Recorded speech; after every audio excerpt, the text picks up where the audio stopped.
I'd have to tell you that I was so excited when we talk each and every year in terms of who's going to be our keynote speaker, and so far for so many years we've chosen to primarily have news anchors, news anchor women in particular, to talk about their lives and how they exercise and raise a family with the hours that they keep and so on and so forth. But this year, I have to say, I was really excited. And the idea first came as I was looking at the local newspaper, and there was a story about how she had came back home and she was teaching and whatnot. I said, we've got the perfect speaker for this year's health forum. For those of you who may not know Jillian, as I mentioned, did you go to Rivers School, and then went on to Harvard, where she majored in the classics, right? Is that for hockey players and stuff like that, the classics, stuff like that? But she's pretty smart on top of everything else, is what I'm saying. But in addition to that, also, she plays for the Boston Pride in the National Women's Hockey League, which, if I'm correct, they're on television on Sundays sometimes that I've seen them.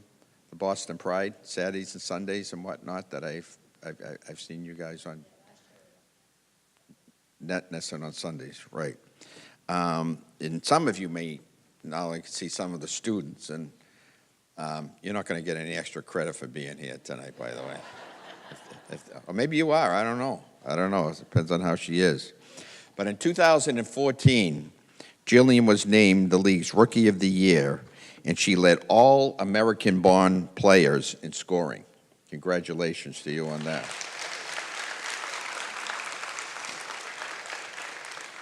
And she helped the Blades win the league championship in the year 2015. And it's my sincere hope, and it's great to see so many of the young people here today, that I think that this woman should really turn out to be an inspiration to each and every one of you who are here tonight as well. But I'm so interested to hear what she has to say and talk a little bit about, well, whatever you want to talk about, but a little bit about being a teacher, maybe a little bit of what it's like to be a professional women's hockey player, which for those of you who haven't maybe watched it in a number of years, women's hockey, has made great strides. And if you ever saw some of the games against Canada and whatnot, I many times would rather see that than watch the men's, to be honest with you. But we're so fortunate to have her here as our keynote speaker, and we wanted to please give a warm welcome to Jillian Dempsey.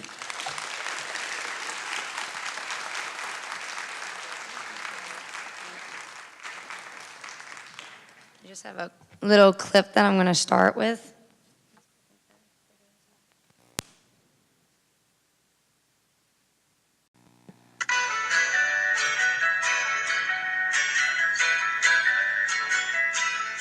She works her tail off. She's the example of hard work and intensity. A breakaway opportunity in front of the net. Poked away, rebound in the front, and Dempsey's got a hat trick. Jillian Dempsey puts it away. The willingness to do whatever's needed for our team.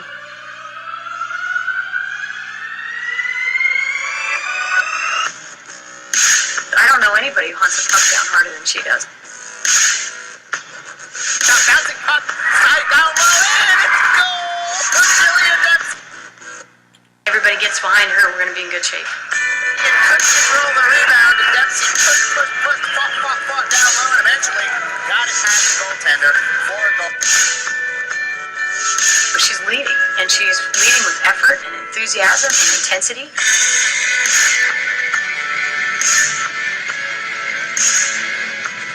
Doesn't get much prettier than that.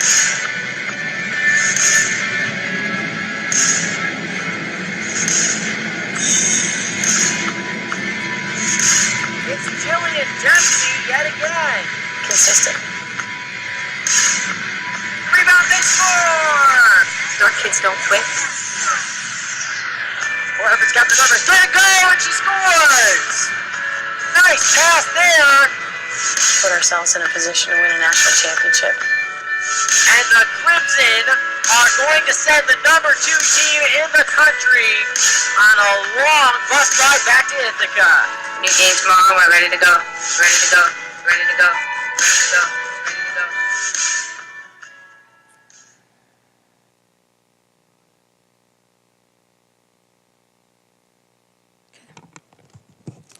Hey, good evening, everybody. Just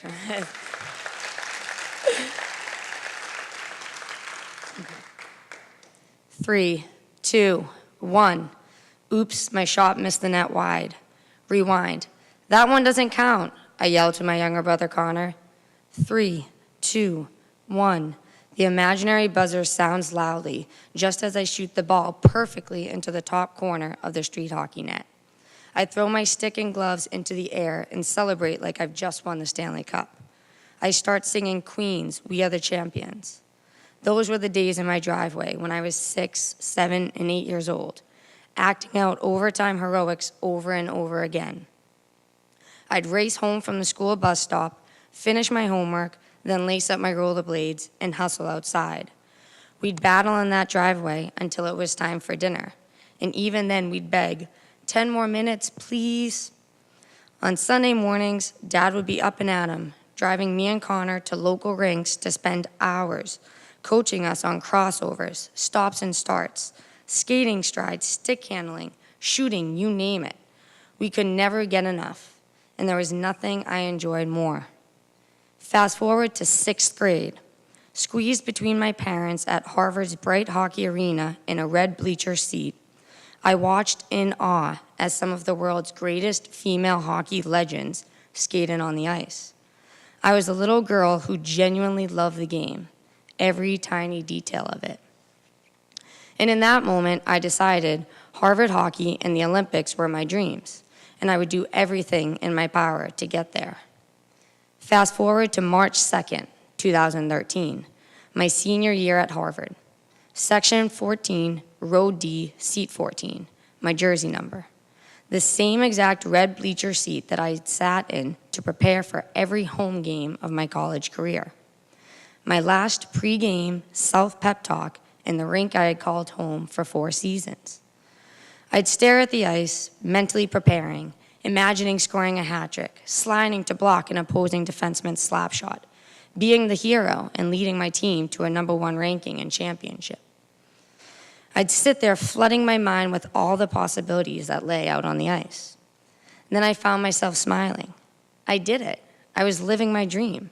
How fortunate that I had the opportunity to suit up every single day playing a game I absolutely love for Harvard, a program I had only dreamed of representing for my entire youth. Fast forward one last time to November 22nd, 2015, the season home opener. I was yet again back in my sanctuary, the Harvard rink. This time I wasn't wearing crimson. I was wearing black and yellow, representing the Boston pride of the National Women's Hockey League. A professional female hockey player. I never thought I would say that, but once again, a dream came true.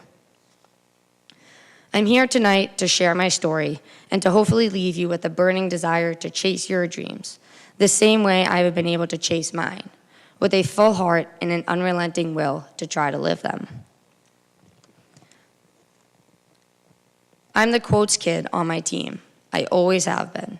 And one of my favorite quotes is, "It's the magic of risking everything for a dream that nobody sees but you." Dream big. It's the easiest part. You need to wake up every day with a purpose, whether you're 12 years old or 50 years old. Think about your greatest passion.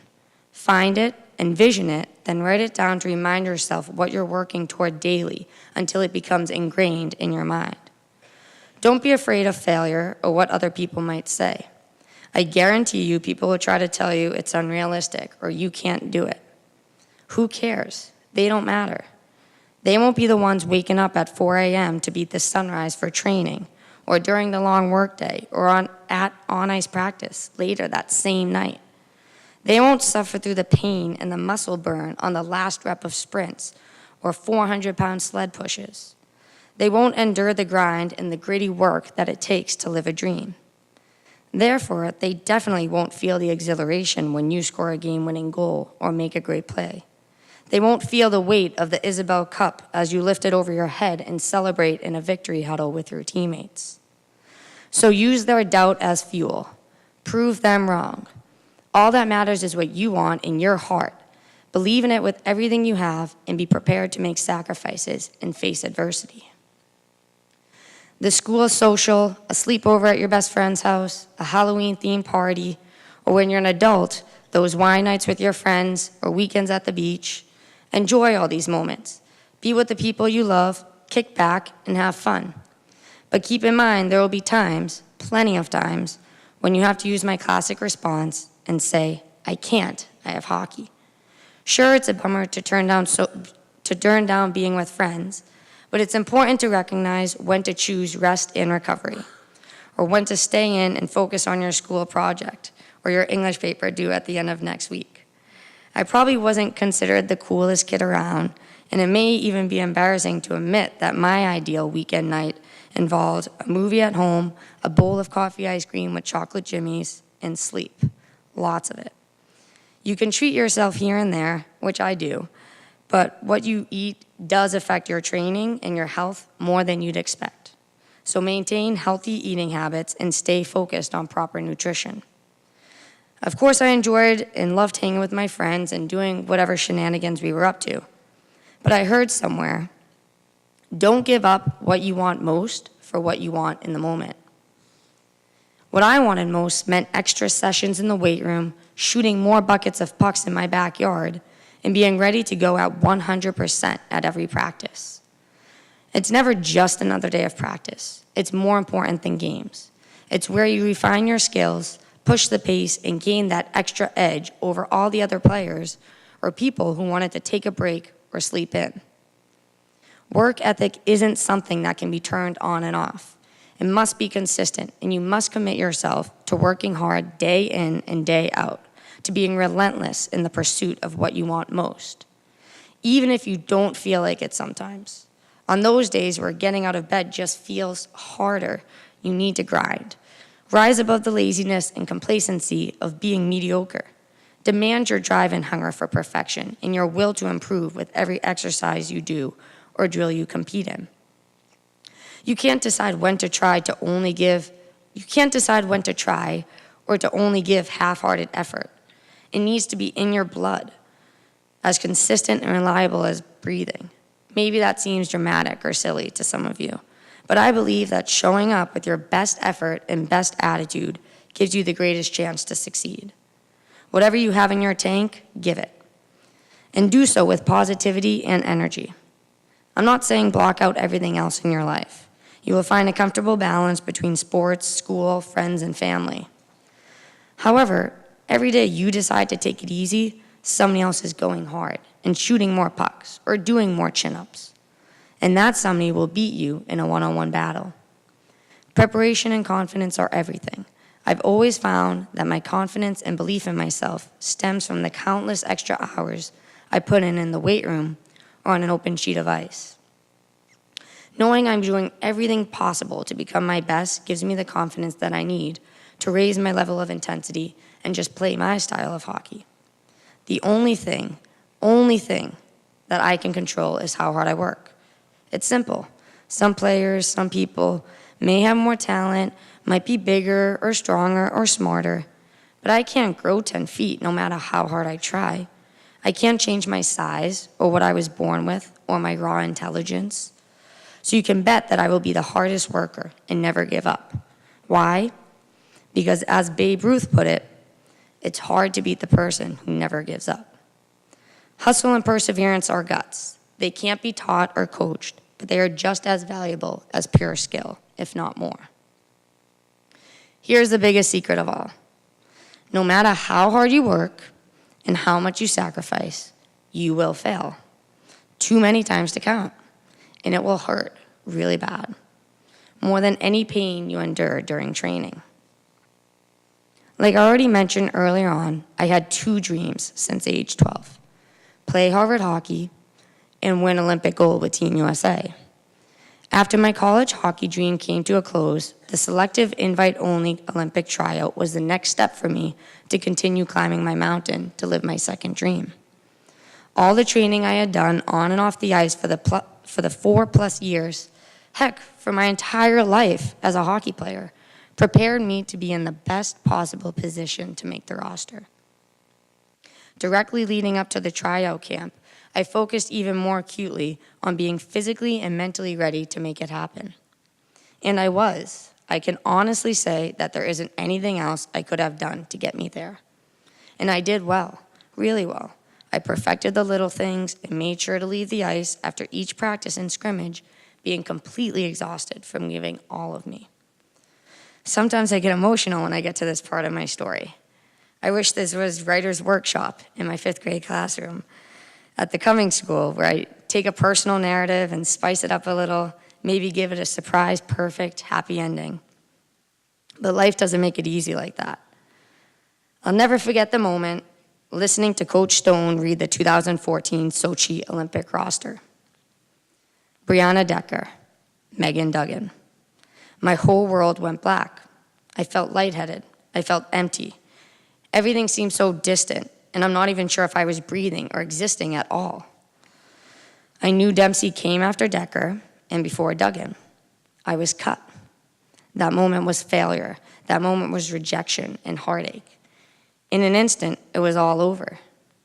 Even talking about it now gives me this visceral feeling, the pain and throbbing in my heart that echoed in my ears, that I felt sitting in that room in Lake Placid, listening to the remainder of the roster being listed off. It still stings. I don't think that wound will ever go away. But despite the failure, the obstacles, and the adversity, you need to find a way to rise above and be resilient. You need to learn from the failure and find another path to achieve that same dream. And as much as failing frustrates us and hurts, it's a key piece of success. My dream isn't over. I picked myself back up and started working towards the 2018 Winter Olympics and haven't stopped. I've mentioned keys to my success, but want to know the thing that drives me the most? Loving what I do. People always say, oh my gosh, you wake up that early to work out before you go to school to teach all day? You ride the bus 9 hours each way just to play one hockey game on the weekend? That's crazy. Why do you do it? It's my passion. I'll forever be a kid at heart when it comes to hockey. Picture the little version of yourself who leaps down the stairs on Christmas morning to see the tree lit up with piles and piles of wrapped presents just waiting for you. That's me when I walk into the rink. I love it. If you wake up every morning living your dream, then believe me, you'll smile more and be genuinely happy. Isn't that what most people desire? Happiness? Making little sacrifices and pushing yourself to the limit mentally, physically, and repeatedly. It won't feel like trade-offs or punishment. You learn to embrace the grind, knowing that your unwavering effort will inch you closer and closer to your ultimate goal. As the manager in the movie A League of Their Own says, it's supposed to be hard. If it wasn't hard, everyone would do it. The hard is what makes it great. As much as I love playing hockey, Dad and Mom always reminded me that academics were just as important as athletic skill. And of course, they were right. Committing myself just as diligently to my studies opened many more doors for me when college coaches came recruiting. I had the opportunity to receive such an incredible education from preschool at the E.B. Newton, followed by learning to read at the Dalrymple, and those memorable days at the Winthrop Middle School, then the rigorous high school courses at the Rivers School. And I am beyond grateful for those educational experiences. Exercising your mind is just as important as exercising your body, and both must be lifelong pursuits. Lastly, you can't do it alone. Do everything you can in your control, and then be grateful to those who help you. Because the support and encouragement from family, friends, teachers, and coaches is invaluable. One of the most rewarding and exciting things for me was, and still is, looking in the stands every game and seeing my dad and mom cheering me on. Those long road trips to tournaments, freezing cold drinks, early mornings, thousands of dollars spent on equipment and sticks, the shoulders to cry on whenever I got cut from a team. They were there. And they were the epitome of hard work and sacrifice. I got to see firsthand what that truly means. My dad has the toughest job in the world. He's a firefighter. And even when he worked multiple 24-hour shifts at the firehouse or battled 3-alarm fires in the wee hours of the morning, he still was there for me behind the glass, motioning for me to dig deeper and skate a little harder the next shift. My number one fan and the best coach I've ever had. My mom is Superwoman, sweet and gentle and the most selfless, always putting everybody else first. But you should see her when it's a playoff game or when somebody knocks me hard into the boards. She's got my back, and I can always count on her for words of encouragement. Parents drive us crazy sometimes, and they'll say the same thing about us, but they would do anything for us to be happy and reach our goals. So if you are lucky enough to still have your parents here with you, hug them and tell them how much you love them and appreciate all they do. My nunny is 87 years old, and she still calls me before every game to say the same words. Take care, play fair, and come out a winner. If you don't make 2 goals, make 1. If you don't make 1, as long as you know you did your very best. Seriously, she's been saying that same line since I was a mite. And she always reminded me, Ray Bork never skipped practice, Jill, so neither should you. My older sister Megan is quiet and soft-spoken. Ask anybody who knows her. Yet, no matter how busy she was, she would ride passenger seat on a 7-hour car ride to upstate New York to wear my jersey and scream for me in the stands. My younger brothers, Connor and Hunter, were often playing in their own games, but they showed their love by saying, Jill, sis, if you don't score a hat trick, then the family has decided we're going to disown you. Now that's some real motivation for me to play well. Luckily, the support doesn't end with my family. Teachers challenge us in the classroom because they want to inspire in us a burning desire for knowledge and a true love of reading. Moira, Mala, Miss Andrea, Mrs. Hudd, Mrs. Sullivan, Mrs. Larson, Miss Cox, Mr. Mack, Mr. Kirby, and Miss Carsley, Mr. Farnsworth, Mr. Pinkman, Miss Totten, Miss Souza. All my Winthrop teachers. You helped me love school and enjoy being a student, and that will last for the rest of my life. I'm always learning. Coaches criticize every little play, not because they enjoy yelling, but because they know if they ask more, they will get more, and push us beyond our comfort zone to grow as players and people. And of course, there are what I call the unsung heroes: dining hall staff, maintenance workers, custodians, Zamboni drivers, rink guys, equipment managers, strength coaches, and athletic trainers. Their commitment to making sure we have everything we need often goes unnoticed, but they deserve the biggest smile, a greeting, and a thank you. Even those can't express how thankful I am for their efforts. On top of living my hockey dream, I get to spend every weekday with 23 fifth graders whose curiosity to learn and willingness to take risks, grow, smile, and laugh inspires me every day. I'm one of those people who shows up to work and actually likes it. My kids wear Boston Pride t-shirts with Dempsey and my number 3 on the back. They spend time cutting out pictures, gluing and using arts and crafts to make me a poster just to congratulate me on the season opening victories. They watch the live stream of my road trip games at home on their couches. They're all in my corner, and that lifts me up and brightens my life. The faculty at the Cummings School is the most friendly, genuine, helpful, and down-to-earth group of people you will ever know. They love their jobs and are so fiercely and completely committed to each and every student. I'm lucky to collaborate with them and learn from them. They welcome me into their school family, and I feel right at home. Don't ever take for granted the long list of people who help you. Thank them every day and genuinely mean it.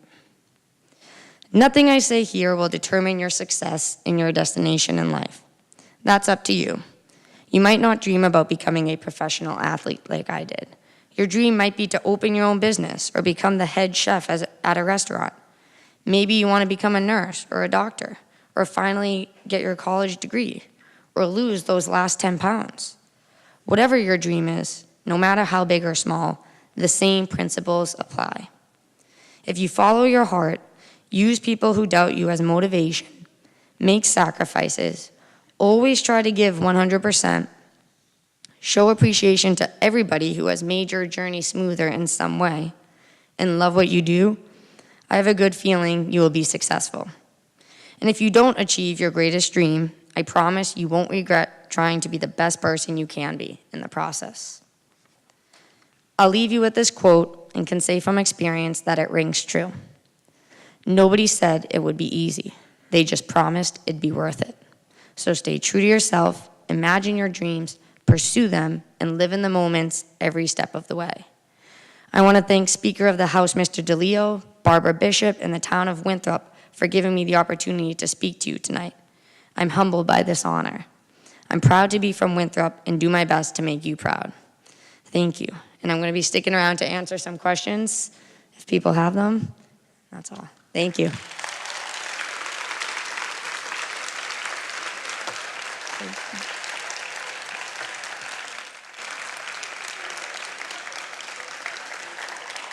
Thank you. Thank you. Jillian, if you could just stay up here, just a brief presentation to you. Talk about a role model.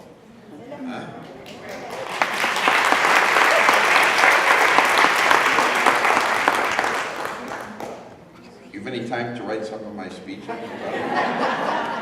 offense, Wendy. Just a little help, that's all I'm asking for. Just a little something. I'll tell you that this has been one of the most inspirational speeches I think that I've heard in all the times that we've had this, sincerely. And I mean that. And I just want to, first of all, present you with a citation on behalf of the Massachusetts House of Representatives. And it's to Jillian Dempsey in recognition of your commitment and dedication to the people of New England and as the keynote speaker of the 2016 Winthrop and Revere Women's Health Forum. The entire membership of the House extends its very best wishes and expresses the hope for future good fortune and continued success in all endeavors. Given this 19th day of October 2016 at the State House, Boston, Massachusetts, signed and offered by the Speaker of the House, Robert A. DeLeo. Congratulations.